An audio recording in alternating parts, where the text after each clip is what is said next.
Faith, Belief in Action. Randy Ollis is finding people who are guided by their faith from all religions, denominations, and walks of life, and sharing their stories with you. From the All Indiana Podcast Network, this is Finding Faith. Welcome to the Finding Faith Podcast. I'm Randy Ollis, and on this episode, a behind-the-scenes IndyCar ministry continues to serve those within the IndyCar community through prayer, counseling, encouragement, and much more during the special time. This May, they've created a new initiative dubbed the Month of Ministry, which will be alive and present. Chuck Lessick, chaplain of IndyCar Ministry, joins me to share more about their ministry and working with IndyCar.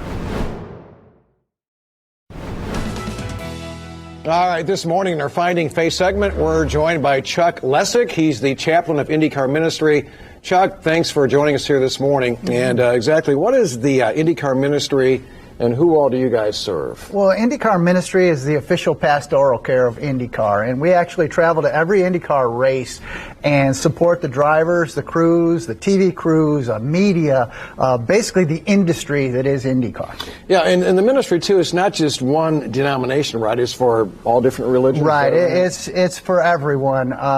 We're Jason and I, the two chaplains, we're Christians. We have a Catholic priest that comes to give Mass at every race weekend for the Catholics, and we're there to basically support anybody, including atheists, in their daily struggles. I mean, that's what it's all about, is being out there for people. It's all about the relationships with the people of IndyCar. How long has the IndyCar Ministry been around? It's been around for a while, I think. It has. Officially, we would say it's been around since 1995. Tony George actually helped start it back when the IRL first started. They felt it was important to have that faith component in the IndyCar lifestyle, you might say, and we actually start all driver meetings and stuff with prayer. Now, when you guys have this ministry, do some of the race car drivers come, or do you have something separate for them? Well, we actually I would say we go to them.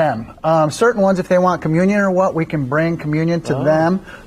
Every driver, before they start a race, we go up to them and offer them prayer. I would say about 85% of them do. Yeah. We have interactions with them. Drivers are very busy on the weekend. Yeah. Their time is very managed. So we do a lot of our work with the crews and the other people of IndyCar, just to encourage them through their life. Well, I think if I'm driving a car going 200 plus miles an hour, you can say a prayer for me before that race starts. You know, I mean, you're going awfully fast, sir. What's some of the challenges that people face with a paddock of IndyCar? Well, obviously, we have a lot of travel in the IndyCar season, so people are away from their families constantly, and they struggle with those family issues. Relational issues often lead to alcoholism and things like that. And the other thing, believe it or not, that's really big in our community is anxiety, because IndyCar is all about performance and perfection, and everybody there is at the top of their game, and if you make a little mistake or what, people let that define them, and we're there to counter that we care about you, not what you do. So what do you say to somebody who comes up to you and says, hey, Chuck, I really have a ton of anxiety. Can you help me out? What do you do? Well, usually we'll go off to the side a little bit and just take a quiet moment together. And I, too, struggle with anxiety. Both Jason and I, the chaplains, have been in that industry,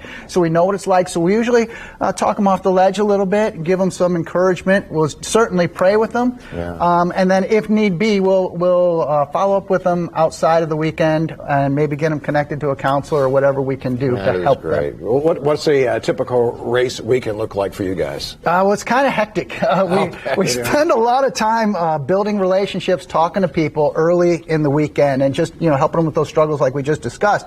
But then we get into again offering prayer to the drivers before the car. We pray with about 150 different drivers. We service 4 levels in the IndyCar series, not just the IndyCar, but we do Indy Lights, Indy Pro 2000, USF 2000. So we do a lot of support with that, and then we pray the drivers meetings. We also do a 5-minute devotional on race day mornings. Oh, I could go on all morning with this. We only have about 30 seconds here. Just real quick, what is the Month of Ministry? The Month of Ministry is just an awareness campaign. We're a 501c3 not-for-profit, supported entirely by donations, and we're just trying to get the word out there about what we do, just to maybe enable us to get the funding to just continue doing this year after year after year and grow the ministry bigger. Yeah, and I think that's what a key thing is funded totally by donations. Totally. Okay. Yes. If people want more information, we have the QR code code right there in front of you. Yep, and IndyCarMinistry.org. Okay. And also follow us on social media. Every Wednesday we release new content, just devotionals and encouragement, just to build that relationship with you, our community. I love it. Chuck Lessick, we appreciate it. Thanks for coming on our show this morning. Thank you for having us. I'm Randy Ollis. Thanks for joining me in the Finding Faith podcast. Join me again next time as I share more stories of people who are guided by their faith. If this podcast has touched you, I hope you'll share it with a friend. If you have a story you want to share, go to lifestylelive.tv and click on the contact button. This is Finding Faith with Randy Ollis.